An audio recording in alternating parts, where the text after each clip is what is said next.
Voici un tutoriel Motion dans lequel on va essayer de voir comment utiliser les formes qui sont proposées dans la banque d'images de Motion, comment utiliser ces formes pour créer des trajectoires d'animation d'objets ou d'autres choses d'ailleurs.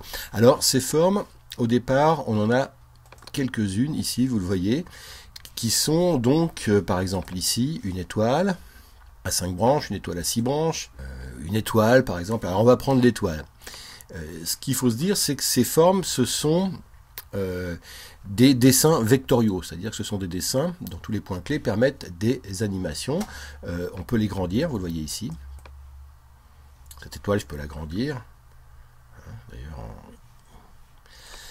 et puis également, si je sélectionne des points d'animation, en changeant l'outil flèche en outil des points d'animation, on peut jouer sur leur forme en distordant ceci, cela, ici, ça, ici, ça, ici, ça, ici, ça, ici, ça, ici, etc. pour leur donner la forme qu'on veut un petit peu. Alors on va s'arrêter sur cette forme-là et on va revenir sur notre outil flèche normal.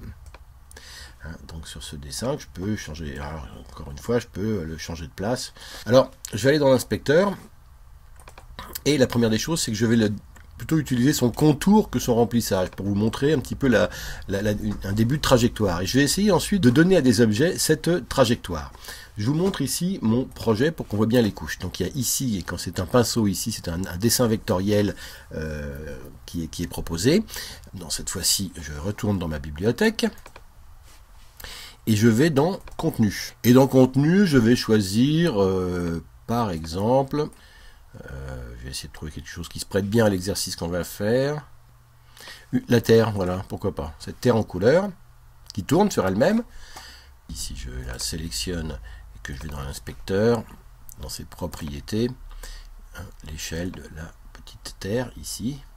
Voilà, donc une petite terre, et je vais essayer cette petite terre en mouvement de la faire tourner, mais en suivant la trajectoire un peu bizarre de l'étoile que j'ai modifiée. Alors, pour ce faire, on sélectionne l'objet, et on va dans Ajouter comportement,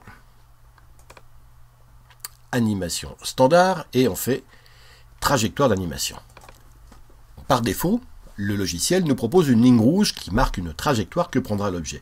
Je vais descendre un petit peu l'affichage pour bien voir cette ligne. Alors cette ligne, on peut la modifier. On peut par exemple faire ça. Et si je lis ici mon animation pour le moment, vous voyez que ma Terre, elle suit, en tournant sur elle-même, la trajectoire d'animation donnée par la ligne. Alors, on peut, sur cette trajectoire, créer des points d'animation, en prenant un point ici, que je vais créer.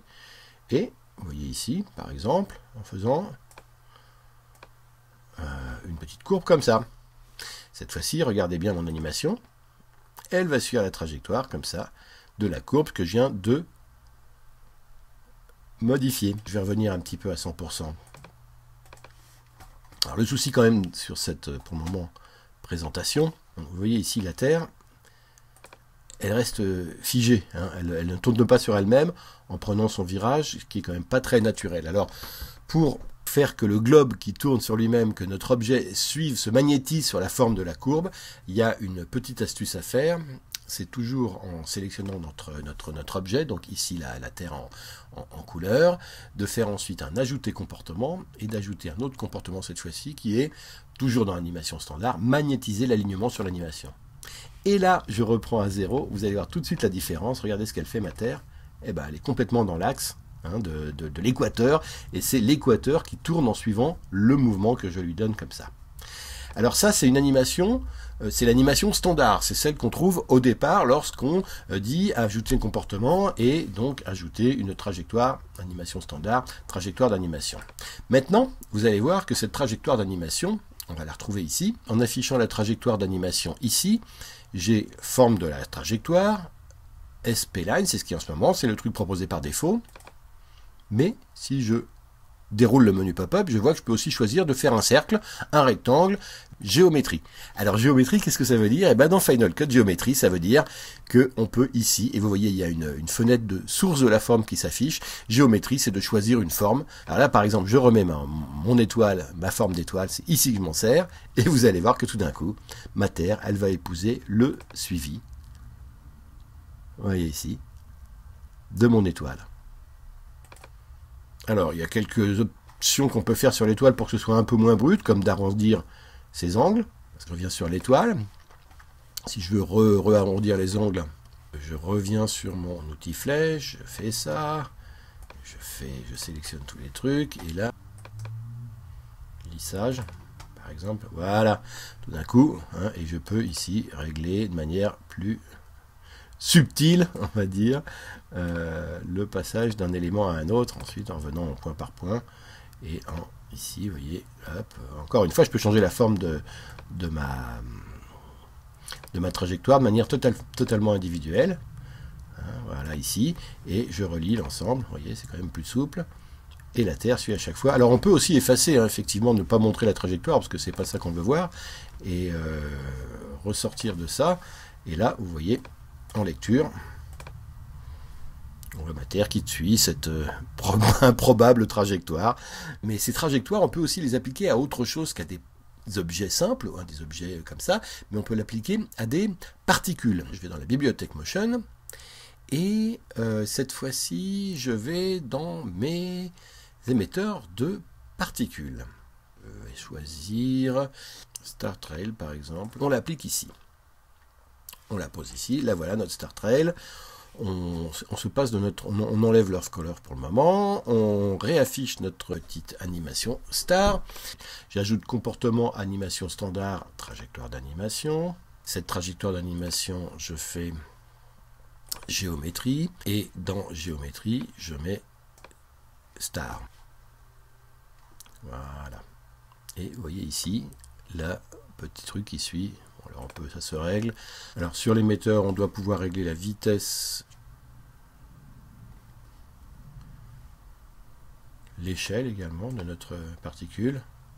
Plus ou moins grosse, ça c'est pas très beau. C'est plutôt plus fin que c'est sympa. Voilà. Hein, et ici, vous voyez, ça suit formidablement notre trajectoire de point d'animation. Dernière des choses qu'on peut encore faire, c'est de faire la même chose avec un réplicateur. Alors, je vais sur les réplicateurs. Et j'ai essayé de trouver un réplicateur qu'on puisse également animer de cette manière-là. Tiens, par exemple, on va prendre cette vague d'étoiles. Alors je l'applique ici, cette vague d'étoiles. Il faut que j'essaie de lui donner une taille un peu plus modeste pour pouvoir l'animer, parce que là ça ne va pas donner grand chose. Donc je vais descendre un petit peu sa taille dans les propriétés. Où est l'échelle? Nous y voilà, on descend un petit peu. Allez, comme ça par exemple. Je lui ajoute un comportement donc normal, animation standard, on commence à bien connaître, trajectoire d'animation. J'ai quand même ajouté le magnétisme. Ajouter comportement, et cette fois-ci animation standard, magnétiser l'alignement sur l'animation, c'est pas simple à dire. Alors, la trajectoire d'animation, ici, on peut lui donner la forme géométrique d'un octagone.